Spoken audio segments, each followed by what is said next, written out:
Hoy les quiero presentar a la doctora Soledad Trasante, que es médica clínica y geriatra. ¿Cómo estás, Soledad? Hola, Olga, muy bien. Muchas gracias por convocarme. No, muchísimas gracias por aceptar la invitación.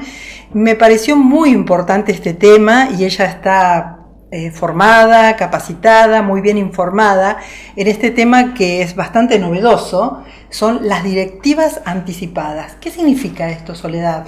Bueno, y contanos un poquito cómo llegaste a tener esta formación en esta temática. Bien, bueno, muchas gracias. En realidad las directivas anticipadas son una planificación voluntaria, ¿sí? sobre las decisiones médicas, ¿sí?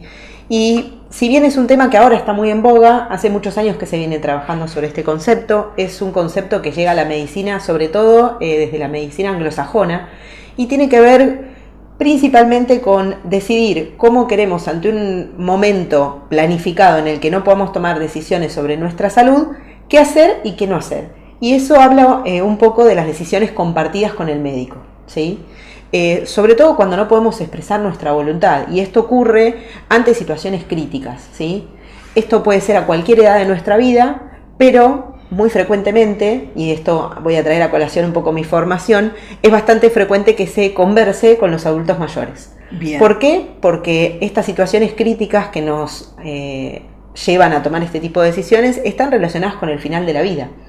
El final de la vida puede ocurrir en cualquier momento de ella. A veces claro, uno puede planificarlo anteriormente cuando tiene alguna enfermedad avanzada, o mismo por la edad va planificando qué cosas quiere o no quiere hacer, pero también puede ocurrir ante un evento agudo. Con lo cual es algo que, como vuelvo a repetirte, si bien muchas veces se relaciona con el adulto mayor, uno lo puede expresar en cualquier momento. Y tiene que ver también con una cuestión cultural, ¿sí? Bien. Porque planificar cómo uno quiere morir también es parte del buen vivir, ¿sí? Y esto viene, ¿sí?, un poco a subsanar estas decisiones que tienen que compartirse en los actos médicos, y no en esto de que yo hago lo que el médico me dice, está bien o está mal, sino Perfecto. Que lo que uno quiere expresar es, en el momento en el que yo no pueda tomar una decisión sobre mi vida, ¿qué tratamientos quiero que se lleven a cabo y cuáles no? Siempre hablando de situaciones de irreversibilidad. Por supuesto. Con esto, ¿qué quiero decir? Que no es algo que uno va a tomar una decisión en la cual va a finalizar con la vida en forma voluntaria, ¿sí? Sino que lo que uno va a hacer es, ante una situación crítica, si uno no puede tomar la decisión sobre sí mismo, pero quizás hay algún familiar que esté a cargo y que se lo pudo haber expresado, uno anteriormente va a planificar, se va a sentar con su médico a cargo y le va a decir, ante una situación irreversible en la que yo no pueda tomar decisiones, hay algunos tratamientos que quiero rechazar o que quiero aceptar. Y dejo esa voluntad por escrito previamente. Esto alivia, por un lado, porque implica saber qué le va a pasar o qué no le va a pasar a mi cuerpo, y habla del principio de autonomía, ¿sí?, que es uno de los principios bioéticos que nosotros trabajamos mucho durante la carrera, y es uno de los principios éticos principales y sobre los que se basa, ¿sí?, la decisión de la directiva anticipada, y tiene que ver con la voluntad, ¿sí?, decir qué quiero y qué no quiero, ¿sí?, y hacerlo anticipadamente alivia a la persona y alivia también a todo el núcleo familiar, ¿sí?, porque ante una situación irreversible como puede ser una enfermedad crónica, como lo dije anteriormente, o un accidente, si uno puede dejar por escrito qué quiere o qué no quiere someterse, siempre, por supuesto, amparados en el marco de la ley. Nosotros tenemos una ley de ejercicio profesional que nos ampara esto. Lo que se hace es dejar expreso en forma escrita, hay proformas. También se puede hacer dentro de las historias clínicas de los médicos a cargo, de qué tratamientos no quiere recibir. Y básicamente en las proformas que se usan hoy por hoy en las instituciones, esto muchas veces se conversa en internación o se conversa en el consultorio también, hablamos de medidas invasivas, ¿sí?, sobre todo, como pueden ser en las terapias intensivas cuando los pacientes se someten a tener que ser conectado a un respirador, o en el caso de una enfermedad crónica avanzada en el que, por ejemplo, no funciona algún órgano, como puede ser los riñones, que tienen que estar uno sometido a una máquina que funcione por ellos, como es la hemodiálisis, o medidas invasivas, por ejemplo, como la alimentación artificial, en el caso de que tenga una dificultad para ello y no quiera continuar haciendo un tratamiento de esa categoría, digamos. O, por ejemplo, la reanimación cardiopulmonar en casos de enfermedades avanzadas que uno no va a modificar el pronóstico y lo que hace es acompañar el desarrollo final de la enfermedad y no prolongar una agonía, ¿sí?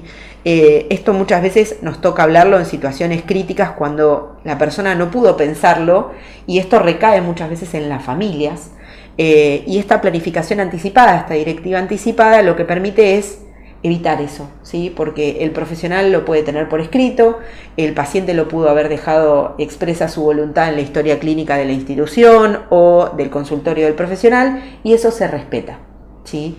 La verdad es que es un elemento que hoy por hoy se está utilizando cada vez más, como digo, en todas las edades, y que nos invita también desde estos cambios culturales en los que estamos atravesando todos hoy por hoy, a empezar a hablar más de cómo queremos vivir. Y que cuando se acercan estas situaciones en las que muchas veces uno ve venir enfermedades crónicas en las que sabe que en algún momento no están sujetas a curación y tenemos que acompañar el camino final, también entender que poder hablar de esto es parte del tratamiento y que este tipo de tratamiento también funciona como un medicamento, ¿se entiende? Porque alivia muchas veces, trae paz al paciente, tranquilidad a la familia, y entienden que uno va atravesando el trayecto y el profesional va acompañando, ¿sí? Muchas veces de esto también se habla en los cuidados paliativos, ¿sí? No solo son expresiones negativas, o sea, uno puede también en una directiva anticipada dejar la voluntad de lo que sí quiere recibir, y eso también es sumamente válido, o sea, no es no solamente no hacer, o también puede ser hacer, yo quiero ser sometido a este tipo de tratamientos, pero digamos en general cuando uno lo habla con los pacientes tiene que ver con cuestiones a las que no quiere ser sometido, es lo más frecuente, pero de todas maneras se puede expresar tanto la voluntad por la negativa o por la positiva, y la idea es que el profesional respete y acompañe, digamos, desde ese aspecto. Buenísimo. A mí me encantaría que en el próximo bloque puedas explicar un poquito cómo es el marco de la ley que nos informa y nos hace proceder con este tipo de situación, ¿verdad? Porque es importante que profesionales de la salud estén informados sobre esta realidad y también las personas en general, ¿no es cierto? Saber que cuentan con esta herramienta y que fundamentalmente, bueno, respeta la dignidad humana, ¿no? El respeto a la autonomía y a la propia voluntad de cómo queremos vivir. ¿Te parece bien? Sí, perfecto, avanzamos en eso. Bueno, nos vemos en el próximo bloque. Gracias por acompañarnos.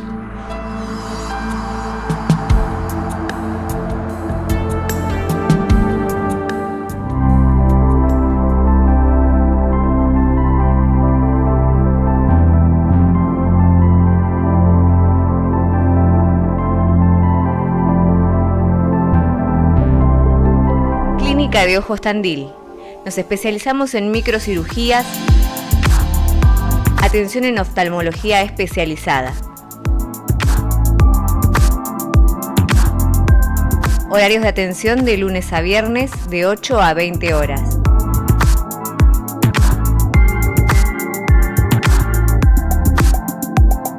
Comunicate al 444-8300 y ahora también podés obtener tu turno por WhatsApp al 2494 54 60 61.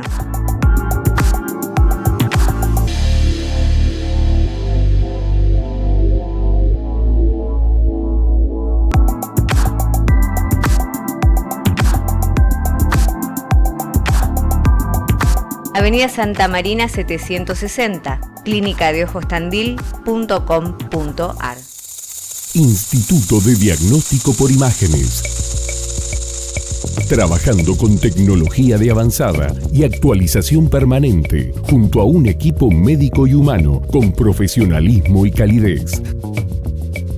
Instituto de Diagnóstico por Imágenes, Sarmiento 963, teléfono 0249 442 9294. Continuamos con la doctora Soledad Trasante, que está hablando de directivas anticipadas. Había quedado un tema pendiente, una pregunta pendiente en el bloque anterior, que es cuál es el marco de la ley que nos acompaña con esta temática. Y también me gustaría preguntarte cómo procedemos para llevar a cabo esto con nuestras propias vidas si decidimos hacerlo, ¿verdad? Bien, muy interesante la pregunta. Nosotros tenemos distintas leyes sancionadas que nos amparan ante esta situación. Por un lado tenemos la Ley de Ejercicio Profesional, la Ley de Ejercicio de la Medicina, que es la 17.132, que habla de nuestras obligaciones. Pero eso va acompañado de la Ley de Derecho del Paciente, que es la 26.529, que ahora también fue modificada en el último renovación del Código Civil. Básicamente lo que habla son de los derechos del paciente a tener autonomía sobre su propio cuerpo y sobre qué cuestiones pueden acompañarse durante un tratamiento ante una irreversibilidad de un cuadro, y esto es fundamental, este concepto. Las directivas anticipadas se aplican cuando el paciente no puede tomar la decisión por sí mismo, no está lúcido para poder hacerlo y dejó constancia, ya sea escrita o oral, ante un profesional de la salud que tiene la obligación de llevar a cabo esas directivas anticipadas respetando la voluntad del paciente expresadas previamente. Previamente. Exactamente. Cuando estaba en condiciones de hacerlo. Exactamente. Bien. Eso uno puede tomar varias formas, que es esto que vos me comentabas, sí. ¿no? Uno lo puede hacer en una proforma de tipo escrita, y hoy por hoy varias instituciones lo tienen ya realizado. Lo puede hacer en su obra social también. ¿Qué quiere decir esto? Siempre con un profesional a cargo en el que pueda dejar la constancia, ¿sí? Y también hoy por hoy hay nuevas formas. Nosotros tenemos en la provincia de Buenos Aires, y también entiendo que a nivel nacional también está, desde el Colegio de Escribanos, una opción que son los actos de autoprotección. Los actos de autoprotección son un paraguas todavía mucho más amplio, ¿sí? Que la directiva anticipada. Es básicamente dejar constancia de un montón de cuestiones que uno quiere expresar previamente para cuando no pueda decidirlo. Dentro de esas cuestiones, las directivas anticipadas incluirían los cuidados médicos, ¿sí? Pero los actos de autoprotección incluyen también, por ejemplo, qué hacer con los bienes y demás. Es muchísimo más amplio, es muy interesante esta herramienta, porque desde el Colegio de Escribanos de la provincia de Buenos Aires entiendo que están informando, digamos, uno puede ingresar a la página y puede informarse allí de qué cuestiones puede dejar constancia y cuáles no, y eso se sube a una plataforma y la plataforma puede ser consultada en línea. Esto es interesante porque subyace a muchas instituciones al mismo tiempo. Bien. Por ejemplo, uno puede tener un accidente, como te mencionaba anteriormente, y que haya dejado asentado sus directivas anticipadas ante sus familiares y que la presenten como un documento escrito, o puede ser que en la institución donde habitualmente se atienda o en su obra social pueda dejar constancia, y de esa manera, una vez que se dé una situación de irreversibilidad, uno pueda, digamos, acceder como profesional de la salud a eso. Pero lo más importante, que es el concepto que para mí subyace todo esto, es que habla de establecer una relación de confianza entre nosotros, los médicos, como profesionales de la salud, nuestros pacientes, porque para llegar a tener un documento escrito, para poder expresar la voluntad de lo que uno quiere hacer ante una situación de irreversibilidad, tiene que haber confianza, tiene que haberse conversado del tema, ¿sí? Claro. Y tiene que haberlo podido expresar el paciente en una situación de comodidad.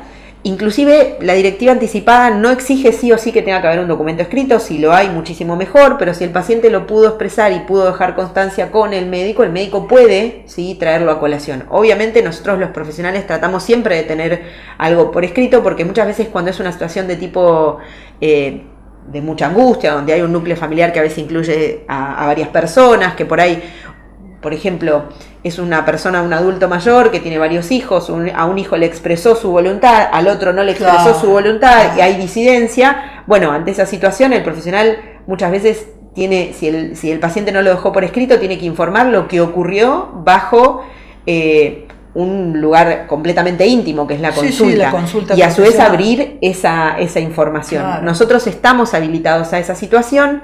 Es muy importante que como profesionales también nos capacitemos en esto y empecemos a entender que es parte de nuestra responsabilidad acompañar al paciente ante esta situación y hacernos cargo de lo que eso implica, ¿sí? Yo invito de todas maneras a la sociedad toda, digamos, pero a todos los adultos, que reflexionen sobre esto también en sus casas, con sus familiares, que lo traigan a colación en las consultas con sus médicos, y a los colegas que lo empiecen a hablar, que es fundamental, que es entender que ante una situación que uno no va a poder decidir, si ya pudo expresarlo previamente, es más fácil. ¿sí? Es mucho más fácil. Lo que pasa es que, bueno, es esto de que charlábamos, que es un cambio cultural también, ¿no? Porque es traer a la mesa y poner sobre la mesa cosas de las que no siempre se quiere hablar. No siempre se quiere hablar, exactamente. Pero bueno, es necesario hacerlo. Exacto. Yo creo que el punto de partida es que el profesional de la salud pueda educar al paciente, educar con todo lo que implica la palabra educar, brindar información de base científica sobre esta realidad, pero para eso tiene que estar debidamente informado, ¿no es cierto? Y después las personas que lo puedan consultar con su médico de confianza, ¿sí? Exactamente. Uh-huh. Y me gustaría mencionar dos cuestiones que son fundamentales. Sí. Y una es que son revocables, o sea, uno puede haber dejado expresada esta voluntad y en algún momento arrepentirse. Bien. Y esto es completamente revocable. La directiva anticipada puede cambiar a lo largo de la vida. Uno puede haber expresado la voluntad de no querer hacer algo y después hacerlo, mientras la persona que lo hizo, digamos, pueda dar cuenta de eso, se pueden revocar. Y lo otro es que, y que también tenemos que tener bien claro desde el marco legal, es que esto exime cualquier tipo de práctica eutanásica. O sea, nosotros no llevamos a cabo ningún tipo de acción que lleve a terminar con la vida del paciente, ¿sí? Sino que lo que se hace es acompañar el desarrollo de eventos agudos o crónicos que sean de tipo irreversible y no llevar a medidas invasivas, ¿sí?, como las que detallé anteriormente, que se dan ante casos de una irreversibilidad de un cuadro, que lo único que suelen hacer es prolongar una agonía. Bien. Esto lleva mucho tiempo explicarlo, y ante una situación de muchísima angustia, explicarlo en el momento a los familiares, que se hace la mayor parte de las veces, lo hacemos los profesionales de la salud, es mucho más difícil de entender. Cuando uno lo puede tener y charlar en un espacio en el que todavía el problema no ocurrió, y donde uno puede expresar cuáles son los miedos, cuáles son las inquietudes en relación a eso, es mucho más sencillo. Es mucho más sencillo. Exacto. ¿Podemos poner algún ejemplo? Sí, podemos. Para que las personas entiendan bien de qué estamos hablando. Bien, yo les voy a poner un ejemplo personal, si quieren, para no herir ningún tipo de susceptibilidad. En un caso familiar que me toca muy de cerca, que fue mi mamá, ella estaba cursando un cáncer de mama avanzado. Había hecho su tratamiento, había hecho quimioterapia, no fue quirúrgico al momento del diagnóstico, pero llegó un momento en el que la enfermedad avanzó de forma tal que esto hizo que fuera irreversible. Tenía tomados varios órganos, ella estaba lúcida y tomó la decisión de no querer internarse, de que los cuidados sean llevados a cabo en su casa y que en el momento en el que la situación sea completamente irreversible, esto quiere decir que nosotros llevamos a cabo todos los cuidados médicos adentro de casa, con toda su medicación para el dolor, para que no tenga molestias, con oxígeno para que pueda respirar. Ella no quería ser trasladada, no quería morir en una institución y quería que los cuidados finales sean en su casa, con toda la medicación preparada para ello. No quería que la conecten a un respirador y no quería que ante un paro cardiorrespiratorio, que suele ser el evento final, la reanimen y la conecten a ningún tipo de máquina. En mi caso, gracias a la educación y gracias a que pude ser profesional de la salud y acompañar esta situación, y gracias a todos los profesionales que la acompañaron, porque yo no fui su médica, estaba parada en otro lugar, pudimos hacerlo y acompañarla en esto. Este es un ejemplo muy clásico, se debe repetir en el transcurso de un montón de vidas, les puede pasar con sus padres, con sus abuelos y demás. En el caso del cáncer les diría que el ejemplo patognomónico, pero lo mismo puede pasar en patologías crónicas como la enfermedad pulmonar obstructiva crónica, como la insuficiencia cardíaca, puede pasar ante un accidente. Como un ACV, un accidente. Exactamente, claro. O un accidente cerebrovascular, como bien mencionás. Todas aquellas enfermedades que llevan al daño crónico permiten planificar mucho más que un accidente que es algo agudo, que a veces te cambia la vida de un día para el otro. Sí, en un minuto te cambia todo. Pero si uno sabe qué quiere, qué no quiere, y eso lo fue pensando, lo fue elaborando es mucho más sencillo. Es mucho más sencillo. Sí. Bueno, gracias por tu ejemplo, por me favor. Conmueve. Nos vemos en un minutito. Muchas gracias.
continuamos en este tercer bloque con la doctora Soledad Trasante, que está hablando de directivas anticipadas.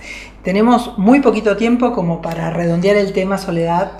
Bien, ¿Qué te gustaría decir? Más que nada, lo que me gustaría a modo de cierre y como conclusión es que lo primordial es que se hable de esto, ¿sí? Que si hay dudas, preguntas, si no sabemos de qué son, cómo podemos acceder, que se pregunten, que lo charlen con sus profesionales de la salud, con los médicos, con los psicólogos, con que todo el sistema de salud se empiece a empapar de estas situaciones.